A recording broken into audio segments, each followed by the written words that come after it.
Shalom, damai di hati, namo buddhaya, salam sejahtera untuk kita semua, Om Swastiastu, Rahayu Rahayu Rahayu. Di sini saya akan menjelaskan tentang mata kuliah bakteriologi dan mikologi pada praktikum pertama hingga praktikum keempat. Sebelumnya perkenalkan, nama saya Angelika Pabutungan dengan NIM 23095111076 dari kelas D. Pada praktikum yang pertama yaitu isolasi mikroba pada sampel feses ayam. Di sini ada identifikasi bakteri melalui isolasi mikroba pada feses ayam. Berikut adalah latar belakang, tujuan dan manfaat dari percobaan ini, yaitu ayam adalah ternak unggas yang banyak diminati oleh masyarakat, dengan permintaan pasar terhadap daging ayam terus meningkat seiring dengan waktunya. Namun, penyakit pada ayam sering mengakibatkan kegagalan produksi, seperti pertumbuhan lambat dan diare putih, yang mencurigakan kolibasilosis. Untuk mendiagnosa penyakit ini, diperlukan pemeriksaan mikrobiologis dengan teknik isolasi mikroba, yaitu dengan mengambil dan menemukan mikroorganisme dalam medium buatan untuk memisahkan suatu jenis mikroba dari campuran. Penelitian ini bertujuan untuk mengetahui alat, bahan, dan media yang digunakan untuk mengidentifikasi bakteri, tata kerja penanaman bakteri, serta identifikasi bakteri dan koloni bakteri pada feses ayam. Manfaatnya juga meliputi pemantauan kesehatan ayam, deteksi dini tentang penyakit, identifikasi bakteri patogen yang berpotensi membahayakan kesehatan, dan pengurangan risiko penyakit pada populasi ayam melalui identifikasi dini. Berikutnya ada metode dan tata kerja. Metode yang digunakan pada praktikum ini yaitu metode garis atau strap, yang merupakan teknik isolasi kualitatif yang prosesnya melibatkan penggoresan mikroba menggunakan jarum inokulasi. Media sendiri dibagi menjadi 3 daerah, yang dimana saat proses penggoresan jumlah sel dari koloni yang diambil akan berkurang secara bertahap tiap daerahnya dan menyisakan beberapa koloni terpisah. Koloni yang terisolasi akan dipindahkan ke media pertumbuhan yang baru. Berikutnya ada tata kerja. Yang pertama ada alatnya sendiri, yaitu media base yang kami gunakan waktu itu nutrien agar, autoclave, gelas ukur, timbangan, stirrer hot plate, ose, cotton swab, inkubator, dan bunsen. Dan untuk bahannya sendiri itu ada sampelnya, kami menggunakan sampel feses ayam sendiri dan juga Aquades. Berikutnya itu pembuatan media base nutrien agar. Yang pertama, untuk membuat 1 liter pada medium ini, timbang sebanyak 23,5 gram medium instan. Yang kedua, suspensikan dalam Aquades sehingga volume akhir mencapai 1000 ml. Yang ketiga, homogenkan hingga medium instan terlarut sempurna lalu dipanaskan. Yang kelima, masukkan ke dalam tabung reaksi kurang lebih sebanyak 5 ml untuk media miring dan kurang lebih sebanyak 10 ml untuk media tegak. Yang kelima, sterilkan dengan autoclave pada temperatur 121 derajat Celcius dengan tekanan 15 pound selama 15 menit, dan kemudian simpan pada tempat yang dingin dan kering. Berikutnya ada inokulasi sampel. Yang pertama, siapkan sampel dan tambahkan sedikit air sebagai pengencer. Yang kedua, ambil sedikit sampel menggunakan cotton swab. Yang ketiga, lakukan proses stripe sampel menggunakan cotton swab pada daerah pertama, media dengan garis yang berdekatan. Kemudian panaskan ose pada bunsen lalu didingin-dinginkan. Yang kelima, lakukan proses stripe pada daerah kedua media dengan garis yang agak berjarak. Yang keenam, lakukan proses stripe pada daerah ketiga media dengan garis yang lebih berjarak lagi. Dan yang terakhir, tutup media dan simpan pada inkubator. Berikutnya ada hasil pengamatan dari hasil praktikum. Pada cawan yang pertama atau cawan A, terdapat sebanyak 176 koloni bakteri yang tumbuh di media base nutrien agar. Dan pada cawan yang kedua atau B, terdapat sebanyak 128 koloni bakteri yang tumbuh di media base nutrien agar. Adapun pembahasan dari hasil praktikum, yaitu isolasi bakteri adalah proses di mana bakteri dipisahkan atau dikeluarkan dari lingkungan dan ditumbuhkan kembali pada medium murni atau buatan untuk tujuan analisis, identifikasi, atau penelitian lebih lanjut. Pada praktikum ini, kami sendiri menggunakan media base nutrien agar atau NA yang berdasarkan fungsinya. Media base dibagi menjadi media umum, selektif, dan diferensial. Media umum mengandung bahan-bahan yang bertujuan untuk menstimulasi perkembangan mikroba secara umum, contohnya nutrien agar dan blood agar. Media diferensial sendiri digunakan untuk membedakan satu bakteri dengan bakteri lain. Pada media ini mengandung suatu bahan yang digunakan untuk membedakan mikroba. Contohnya media triple sugar iron agar atau TSIA, media sulfit indole motility atau SIM. Nah, yang berikutnya ada media selektif yang memungkinkan untuk suatu jenis mikroba tumbuh dengan pesat, sementara jenis mikroba yang lain terhambat atau terbunuh. Contohnya Mekon K agar dan EMBA atau Eosin methylene blue agar. Berdasarkan hasil pengamatan yang telah dilakukan, pada kedua cawan ditemukan bakteri yang berkembang pada media base yang kami gunakan, yaitu bakteri umum. Dikarenakan media yang digunakan yaitu nutrien agar, sehingga dapat menunjang pertumbuhan bakteri umum. Pada cawan plate A atau yang pertama, terdapat sebanyak 176 koloni bakteri yang tumbuh, sedangkan pada cawan plate B atau cawan yang kedua, terdapat sebanyak 128 koloni bakteri yang tumbuh. Nah, cawan plate A sendiri memiliki banyak bakteri. Hal ini kemungkinan besar disebabkan oleh pengaruh teknik inokulasi yang belum sempurna sehingga koloni yang terisolasi masih tersebar. Berikutnya ada kesimpulan akhir dari praktikum kali ini. Praktikum yang pertama, yaitu dari hasil pengamatan dapat disimpulkan bahwa isolasi bakteri melalui media base seperti nutrien agar dapat menunjang pertumbuhan bakteri umum. Pada praktikum ini ditemukan bahwa cawan plate A memiliki lebih banyak koloni bakteri, sebanyak 176, dibandingkan dengan cawan plate B yang berjumlah 128. Hal ini kemungkinan besar disebabkan oleh pengaruh teknik inokulasi yang belum sempurna sehingga koloni yang terisolasi masih tersebar. Berikutnya yaitu pewarnaan gram dan uji katalase. Mikroorganisme memiliki morfologi, struktur, dan sifat khas, termasuk bakteri yang berbentuk basil, kokus, dan spirillum. Mengamati bakteri hidup karena tidak berwarna, transparan, dan sangat kecil. Pewarnaan bakteri seperti pewarnaan gram, tahan asam, spora, dan kapsul memperjelas morfologi dan struktur sel bakteri serta membantu identifikasi.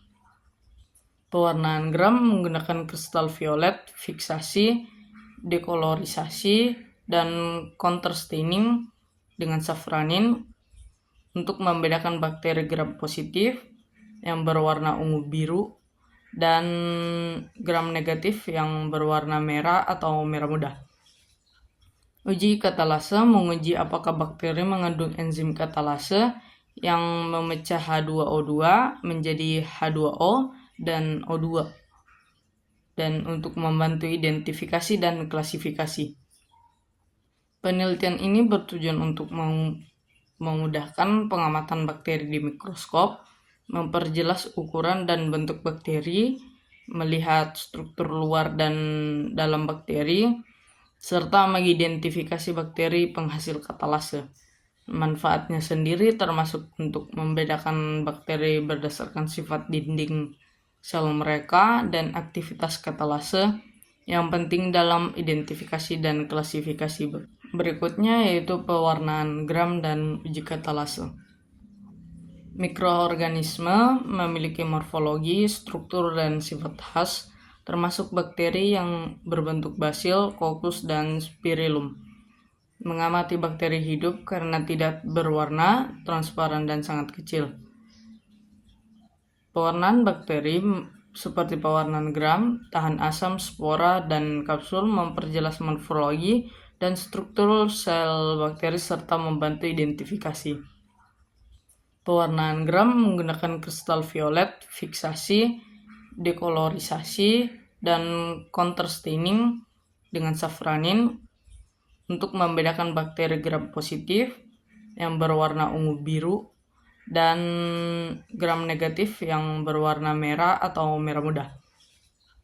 Uji katalase menguji apakah bakteri mengandung enzim katalase yang memecah H2O2 menjadi H2O dan O2 dan untuk membantu identifikasi dan klasifikasi.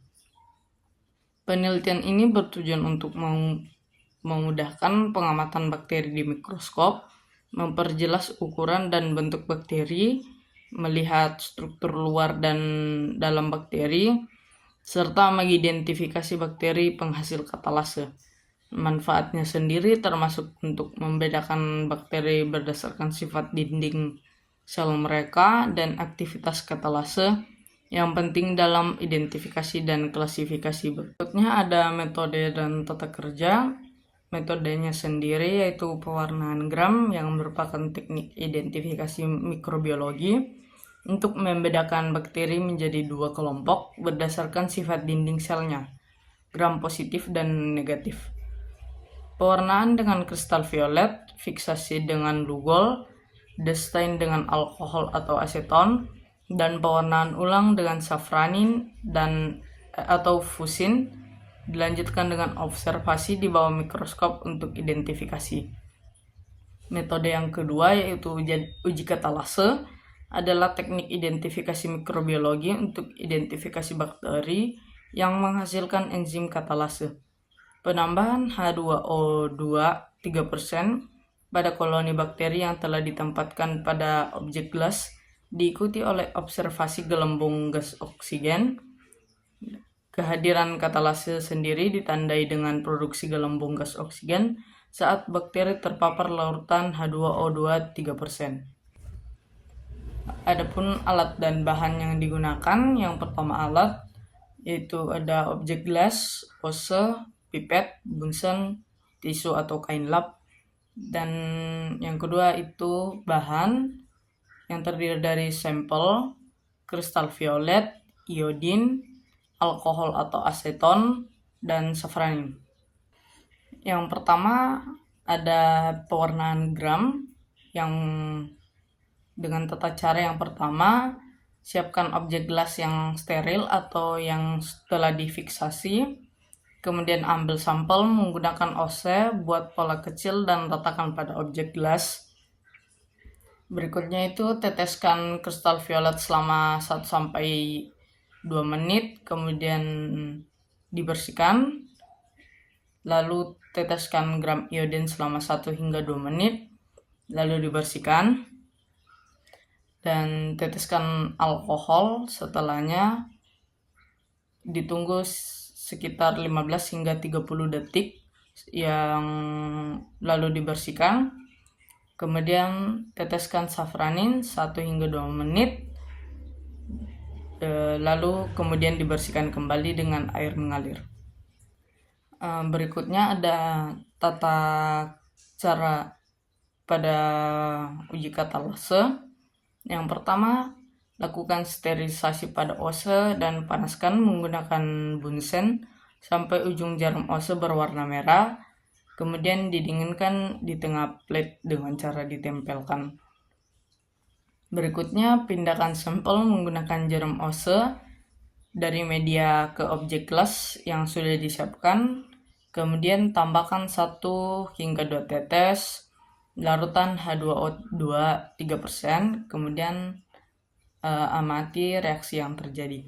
Berikutnya, hasil pengamatan dari kegiatan pewarnaan gram yang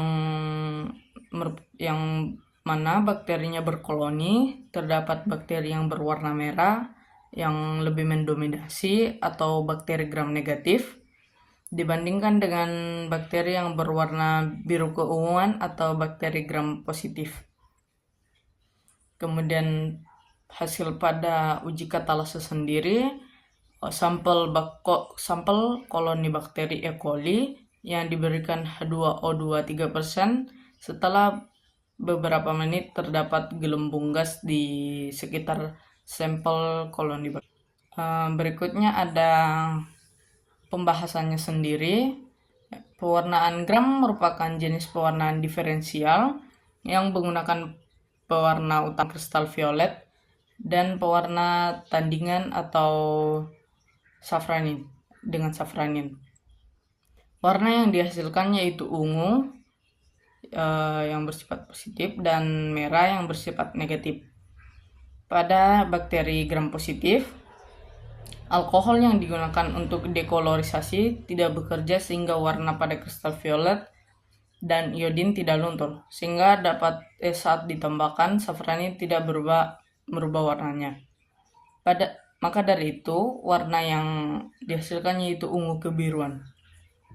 Sehingga pada bakteri gram negatif, alkohol bekerja sebagai peluntur dengan baik sehingga warna dari kristal violet dan iodin luntur.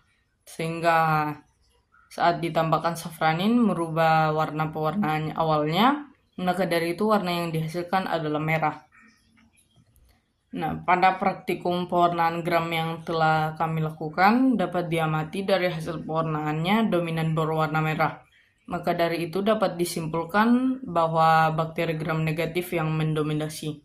Namun untuk bentuk bakteri belum dapat diamati secara jelas karena terjadinya kesalahan dalam proses pewarnaan. Nah, praktikum selanjutnya yaitu uji katalase digunakan untuk memastikan suatu mikroorganisme sehingga kemampuan untuk mengurai H2O2 atau hidrogen peroksida menjadi oksigen. Prosedur uji ini melibatkan pengaplikasian 2 tetes H2O2 3% pada usapan mikroorganisme yang ditempatkan di atas sebuah gelas objek. Nah, jika terbentuk gelembung gas sebagai hasil degradasi H2O2 oleh enzim katalase, maka uji tersebut positif. Jadi enzim katalase bertanggung jawab untuk mengkatalisis penguraian hidrogen peroksida menjadi air dan oksigen. Pada praktikum uji katalase yang telah dilakukan, dapat diamati dari hasil penambahan H2O2 3% pada sampel koloni bakteri E. coli bahwa enzim katalase berfungsi dengan baik. Hal ini ditandai dengan munculnya gelembung gas oksigen pada campuran air dan sampel bakteri yang berwarna putih jenuh. Maka pada uji katalase pada koloni bakteri E. coli bersifat positif. Berikutnya merupakan kesimpulan dari praktikum.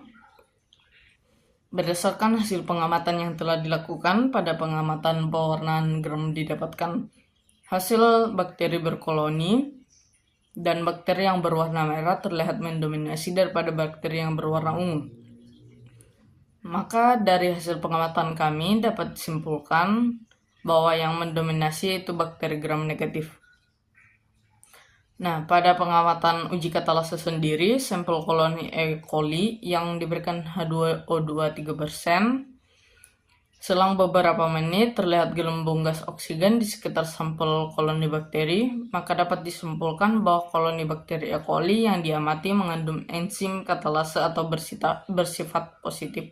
Berikutnya ada praktikum yang ketiga atau identifikasi kuman dengan uji biokimia dan gula-gula. Nah, bakteri adalah organisme uniseluler prokariotik yang tidak memiliki membran inti, klorofil, dan struktur selubung inti. Karena karakteristiknya beragam, identifikasi diperlukan untuk memahami kelompok bakteri tertentu, terutama dalam konteks klinis untuk diagnosis penyakit dan penentuan terapi. Identifikasi melibatkan pengamatan, pengujian, dan pencatatan yang dilakukan setelah isolasi bakteri di berbagai media biakan, menggunakan uji untuk mengevaluasi aktivitas enzimatik dan metabolisme bakteri. Nah, pada praktikum ini bertujuan untuk memberikan pemahaman dan keterampilan dalam identifikasi bakteri dan untuk melakukan uji biokimia dan gula-gula, serta menentukan jenis bakteri berdasarkan hasil uji, dengan manfaatnya sendiri meliputi pemanfaatan tentang metode identifikasi mikroorganisme di laboratorium, wawasan tentang proses biokimia dalam mikroorganisme, dan pentingnya identifikasi bakteri dalam pengujian keamanan pangan, diagnosis penyakit, dan pengembangan obat, sehingga menghargai peran penting mikroorganisme dalam kehidupan sehari. Berikutnya ada metode dan tata kerja. Metode yang digunakan sendiri ada 5. Yang pertama uji TSIA, yang merupakan metode yang digunakan untuk mengidentifikasi bakteri berdasarkan kemampuannya memfermentasi 3 gula spesifik, yaitu laktosa, sukrosa, glukosa, dan serta kemampuan menghasilkan gas dari fermentasi dan produksi hidrogen sulfida atau H2S. Berikutnya ada uji SIM, yang merupakan metode yang digunakan untuk mengidentifikasi bakteri gram negatif berdasarkan 3 kemampuan, yaitu produksi hidrogen sulfida, produksi indol, dan motilitas atau pergerakan.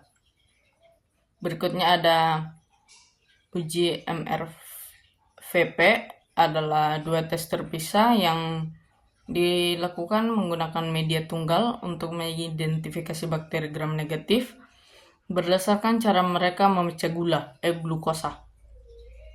Uji methyl red atau MR mengukur produksi asam campuran dari fermentasi glukosa, sementara uji Voges Pro-Square atau VP menggunakan untuk mengukur produksi asetonia dari fermentasi glukosa. Berikutnya ada uji SCA, yang merupakan metode yang digunakan untuk mengidentifikasi bakteri gram negatif berdasarkan kemampuan mereka untuk memanfaatkan sitrat sebagai sumber energi. Yang terakhir ada uji gula-gula, yang merupakan metode yang digunakan untuk mengidentifikasi bakteri berdasarkan kemampuan mereka memfermentasi berbagai gula seperti glukosa, laktosa, sukrosa, dan maltosa. Berikutnya adalah alat dan bahan yang digunakan. Yang pertama itu alat, ada Bunsen, ose, dan inkubator. Yang kedua ada bahan, yaitu media TSIA agar, SIM, MRVP, Simon citrate, glukosa, laktosa, biakan bakteri, tisu atau kain lap, dan alkohol 70%. Tata kerjanya sendiri, yang pertama TSIA, dengan memanaskan ose jarum, tunggu sampai dingin, ambil biakan bakteri dengan ose, kemudian tanam dengan cara ditusukkan pada bagian tegak media, kemudian angkat ose, lalu usap pada bagian miring media. Inkubasikan pada suhu 30 derajat Celcius selama semalam, kemudian diamati dan catat hasilnya.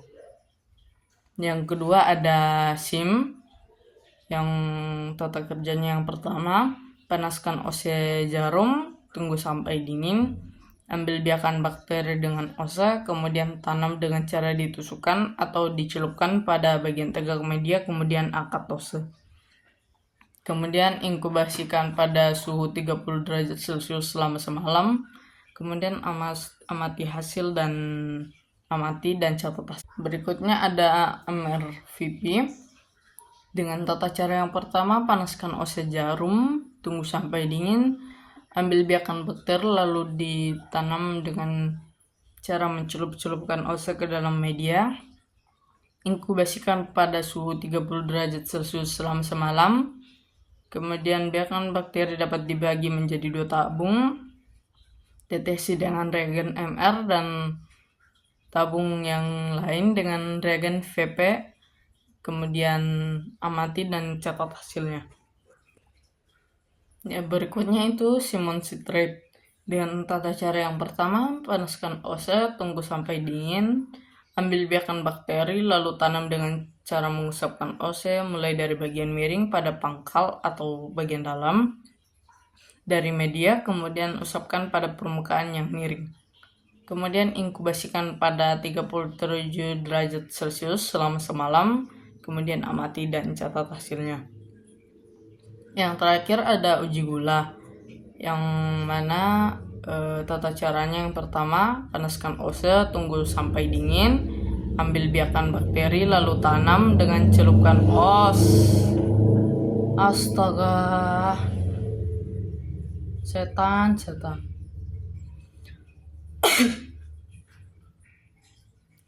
Lalu yang terakhir yaitu uji gula, yang dengan tata cara yang pertama, panaskan ose, tunggu sampai dingin, ambil biakan bakteri lalu tanam dengan mencelupkan ose ke dalam medium glukosa dengan cara yang sama pada penanaman medium laktosa dan sebagainya.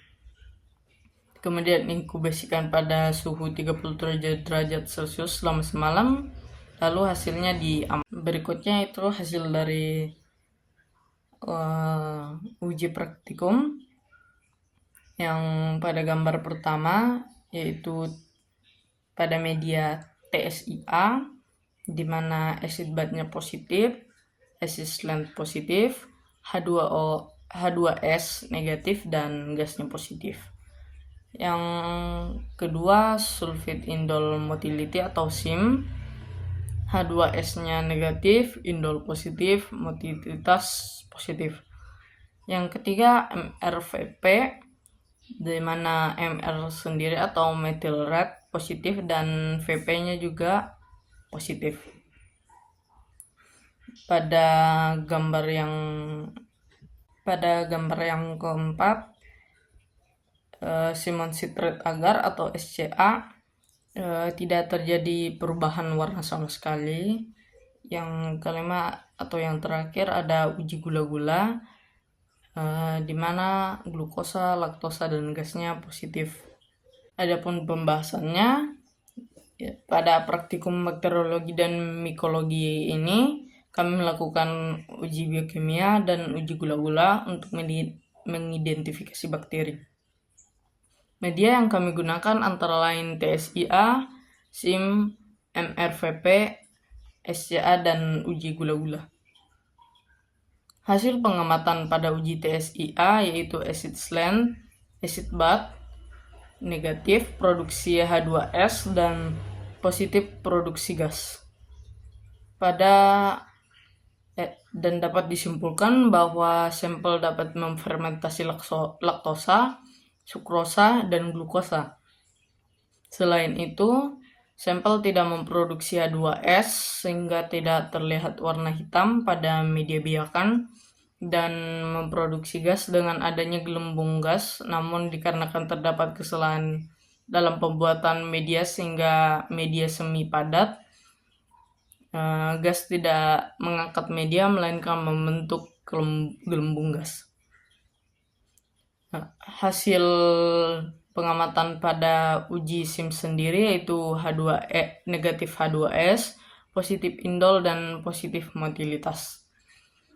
Dapat disimpulkan bahwa pada sampel tidak memproduksi H2S dan memproduksi indol karena terbentuk cincin merah setelah diteteskan reagen COVAX, serta positif motilitas karena terdapat tusukan yang terlihat kabur yang menandakan terjadinya pergerakan pada bakteri. Berikutnya ada hasil pengamatan pada uji MRVP, yaitu positif MR dan VP tidak diketahui karena kurangnya suplai reagen VP pada uji praktikum ini, yang mana dapat disimpulkan bahwa sampel memproduksi asam dikarenakan terbentuknya cincin merah setelah diteteskan reagen MR atau methyl red.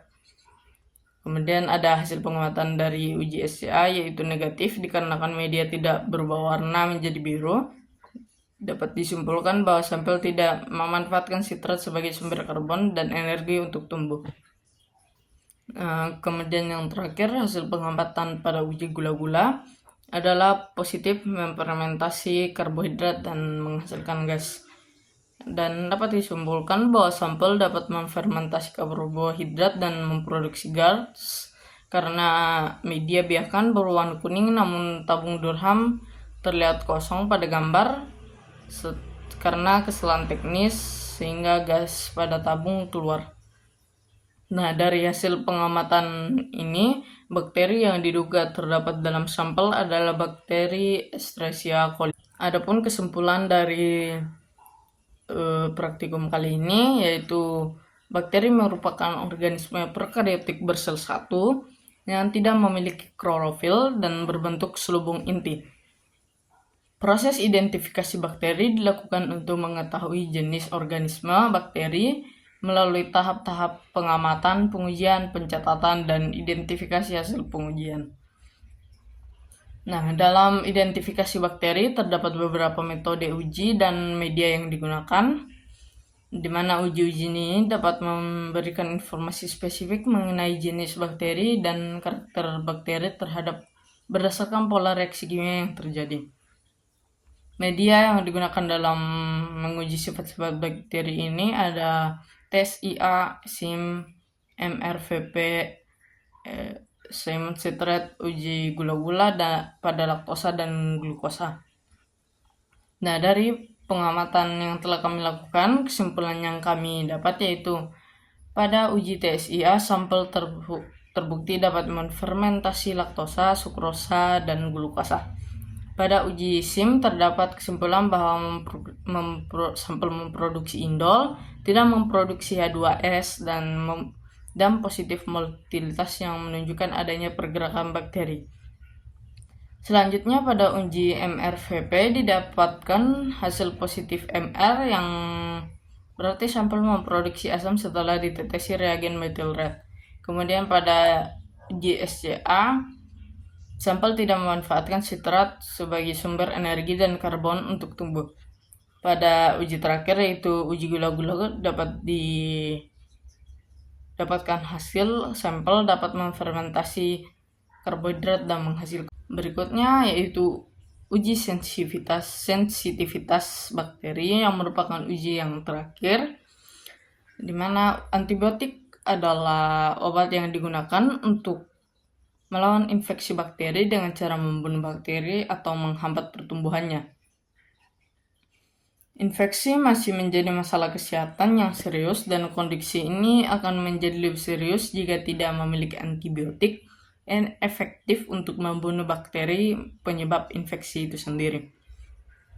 Nah, tujuan praktikum ini untuk mengetahui sensitivitas bakteri terhadap antibiotik yang berbeda, menentukan kemampuan antibiotik untuk membunuh berbagai jenis mikroorganisme, dan mengetahui efeknya dari senyawa antibiotik terhadap pertumbuhan mikroorganisme. Berikutnya ada metode dan tata kerja. Yang pertama, metode yang digunakan yaitu metode stripe dengan menarik garis dari ujung ke ujung dengan garis tidak bersentuhan atau tidak berkesinambungan satu sama lain. Dengan alat ose, cawan Petri, cotton bud, api bunsen, korek api, pinset, inkubator, penggaris, dan tabung reaksi. Dan bahannya sendiri ada Miller-Hinton agar, biakan bakteri murni, reagen McFarland 0,5, bouillon, paper dish, alkohol 70%, tisu atau kain lap,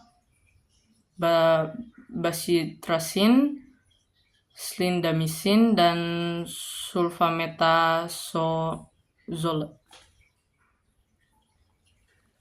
Adapun tata kerja pada praktikum, yang pertama, tanam biakan bakteri dengan cotton bud steril, usapkan dengan cara menarik garis dari ujung ke ujung, tunggu sekitar 5-10 menit, lalu tempelkan paper dish antibiotik pada permukaan dengan jarak setiap paper dish kurang dari 2 cm dari tepi cawan Petri dan dari paper dish lainnya. Berikutnya, inkubasikan pada suhu 30 derajat Celcius selama semalam.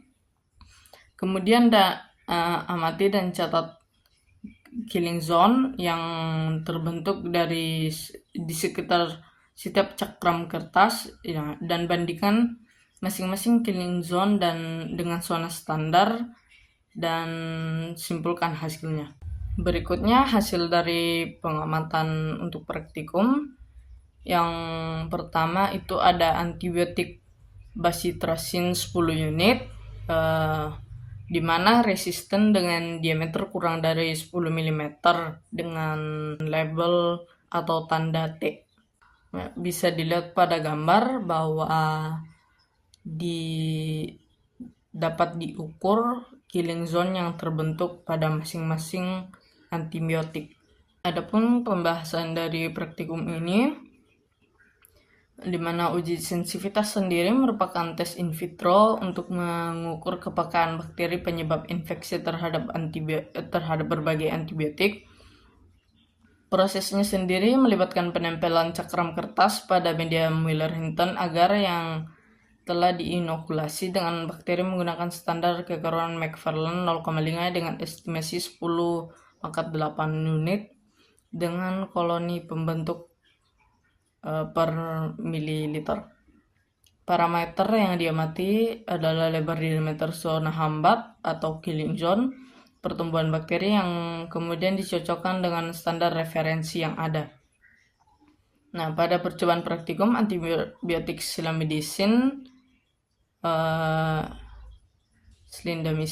2 mikrogram membentuk zona hambatan sebesar sekitar kurang lebihnya 20 mm, menandakan bahwa bakteri tidak tumbuh di area tersebut, sementara bacitracin 10 unit menunjukkan resistensi dengan diameter kurang dari 10 mm. Namun pada slindamicin, pada praktikum antibiotik sulfametazole 25 mikrogram itu membentuk zona hambat sekitar 20 mm, menandakan bakteri tidak tumbuh di area tersebut, sementara bacitracin 10 unit menunjukkan resistensi dengan diameter kurang dari 10 mm. Namun pada slindamicin 2 mikrogram tidak membentuk zona hambat. Adapun kesimpulan yang dapat ditarik dari percobaan ini yaitu uji sensitivitas merupakan metode in vitro untuk menilai kepekaan bakteri terhadap berbagai antibiotik yang bertujuan untuk menentukan antibiotik paling efektif. Nah, dalam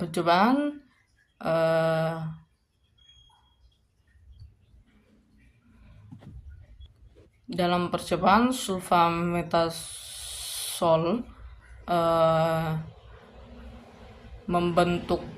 menunjukkan efektivitas dengan membentuk zona hambat sekitar kurang lebih 20 mm, sedangkan bacitracin 10 unit terbukti kurang efektif dengan zona hambat kurang dari 10 mm dan menandakan bahwa resistensi terhadap bakteri. Nah, namun pada inkonsistensi karena pada percobaan ini slindamicin 2 mikrogram tidak membentuk zona hambat sama sekali. Ini menunjukkan bahwa efektivitas antibiotik dapat bervariasi tergantung pada kondisi percobaan atau spesies bakteri yang diuji dan antibiotik yang digunakan. Berikut adalah lampiran dari daftar pustaka yang dapat dibaca. Sekian dari pemaparan dari saya. Semoga bermanfaat dan terima kasih.